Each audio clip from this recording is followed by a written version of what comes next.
Bismillahirrahmanirrahim. Alhamdulillahi rabbil alamin. Allahumma sholli ala sayyidina Muhammad wa la haula wa la quwwata illa billah. Hari ini kita akan bicarakan adab kepada guru dan alim ulama. Ya. Yaitu pertama-tama adab kepada guru, tentunya kita harus takzim kepada guru. Kita ada rasa hormat kepada guru. Ya, karena kita hanya bisa mendengar orang yang kita hormatin. Maka kepada guru ini kita harus ada perasaan hormat. Walaupun guru kita nih seorang yang hitam legam, budak sekalipun, yang berasal dari Afrika, ya, pendek, buruk rupa, tapi dia seorang guru, maka kita harus hormatin dia. Ya. Dan kita datang dengan ucapan Assalamualaikum warahmatullahi wabarakatuh ketika kita berjumpa dengan guru kita. Ya, memang sebaiknya lagi kita jadikan guru kita ini seperti orang tua kita. Kalau kita cium tangan orang tua kita, kita cium tangan guru kita juga. Ya, setelah itu ketika kita sedang belajar, ya, kita berusaha sebaiknya fokus. Kita berkonsentrasi, kita perhatikan apa yang diucapkan olehnya.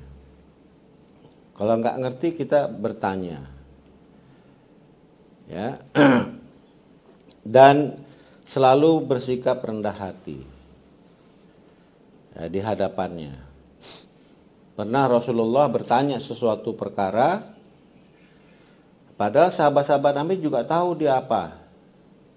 Terus ditanya, tahukah kalian tentang sesuatu ini?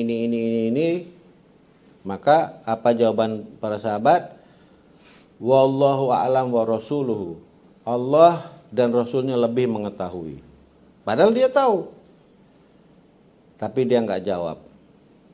Untuk menunjukkan kerendahan hati di hadapan gurunya. Bahkan ketika di dalam majelis Rasulullah itu di dalam majelis Nabi, sahabat-sahabat Nabi itu, ya, begitu fokusnya, ya, di dalam majelis itu seolah-olah seperti di kepalanya ini ada burung. Di kepala para sahabat itu ada burung.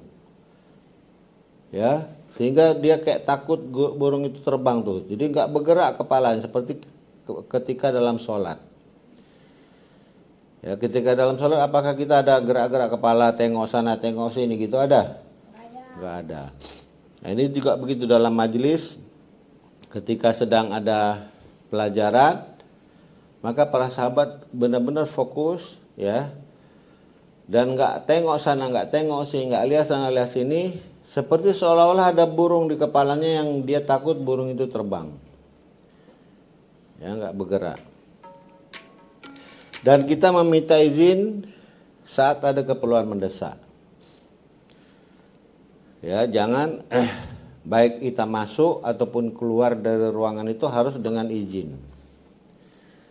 Ya.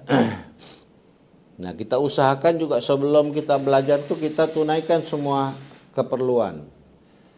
Kalau kita mau satu, mau dua, mau minum sebelumnya, ya kan? Apapun keperluan kita sebelumnya kita tunaikan dulu supaya enggak mengganggu majelis. Karena ada satu orang dia izin, ya, dia sudah mengganggu majelisnya sebenarnya. Maka kita usahakan untuk kita kurangin untuk minta izin. Kalau bisa kita tahan, kita tahan. Kecuali kita udah nggak tahan lagi, udah nggak sanggup lagi, baru kita minta izin. Setelah itu untuk menunjukkan rasa hormat kita harus mengenakan pakaian yang rapi, ya, dan tertutup aurat. Kita nggak dibenarkan, ya, mau ketemu guru pakaian compang-camping, pakaian kotor lagi, banyak, ya, banyak hal-hal yang yang juga bisa membuat atau mengganggu majelis. Ya, misalnya kita, ya maaf ya, misalnya kita bau keringat misalnya. Habis kecapean keringatnya ya sampai bau. Nah, bisa mengganggu. Ya, karena majelis Nabi ini seperti majelis-majelis juga dalam sholat. Ya, ketika dalam sholat itu, dalam sholat berjamaah, kita dimakruhkan untuk makan makanan yang berbau. Seperti makan bawang putih, ya, makan makanan yang pokoknya kalau kita buka mulut tercium baunya. Ya, jelas ya. Dan tentunya kita harus duduk dengan duduk yang penuh adab. Ya, kakinya enggak melonjor ke sana kemari, kita enggak bersandar. Ya kan? Nah, terutama pada saat di dalam majelis ini, jangan kita seperti Abu Jahal laknatullah alaih. Abu Jahal ini dia duduknya bersandar dia. Ya, kalau misalnya ini majelis Nabi, dia duduk di sana tuh, dia bersandar, kalau nggak ada dinding pun dia duduknya begitu dia, kayak nantang begitu. Nah, itu nggak adab. Ya, dan jangan juga pegang-pegang apa-apa sesuatu. Ya, jangan pegang-pegang sesuatu. Kita usahakan benar-benar, karena menuntut ilmu itu wajib, sebagaimana sholat itu juga wajib, ya, maka kita laksanakan dengan penuh adab.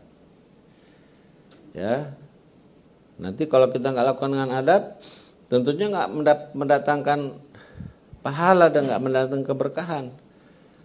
Ya, seperti dalam sholat.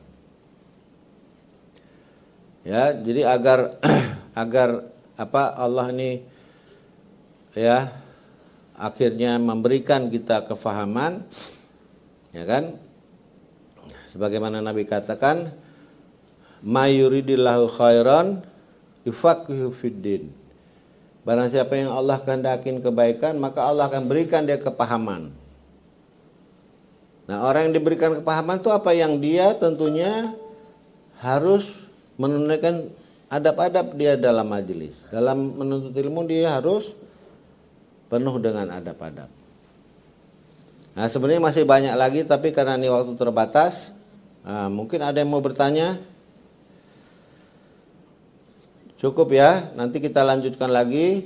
Setelah ini kita tutup dengan doa kifarat majelis. Subhanallah wa bihamdihi. Ya sanad lil muslimin, ya habibi, ya Muhammad, ya ibn Abdillah. تمت الرسالة تمام والحبيب